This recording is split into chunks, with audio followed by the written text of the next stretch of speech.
পারনা সকালটা শুরু হয় খুব ভালোভাবে ঠাকুরের কৃপায়।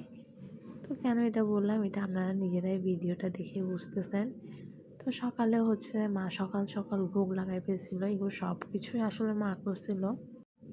যেহেতু খুব ভোরে পাওনাটা পেয়েছিল 6টা বাজে, তো মা হচ্ছে 4টার দিকে উঠে রান্না বান্না পুজো সব কিছু দিচ্ছে, আর আমি কোনো কারণে হচ্ছে একটু সাহায্য করতে পারি নাই। তো যেহেতু একাদশী ছিলাম, আমিও শেষে পাওনাটা করে নিয়েছিলাম সবার সাথে বসে। এখানে ছিল ঢ্যাঁড়স, তারপর ছিল পনির, চিপস আর ছিল কাশ্মীরি, অনেকগুলো আইটেম করা হয়েছিল মোটামুটি। তারপর একটু করে চা খেয়ে নিচ্ছিলাম।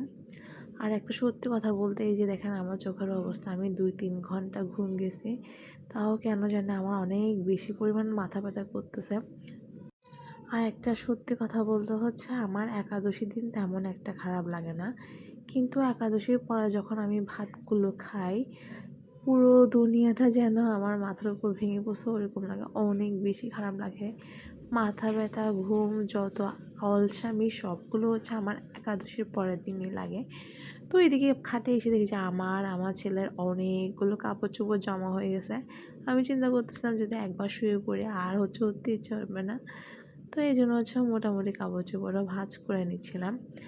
আর কার কার একাদশী থেকে হচ্ছে আমার মতো অবস্থা হয়, এটা কিন্তু আমাকে অবশ্যই কমেন্ট বক্সে কমেন্ট করে জানাতে পারেন। আজকে এত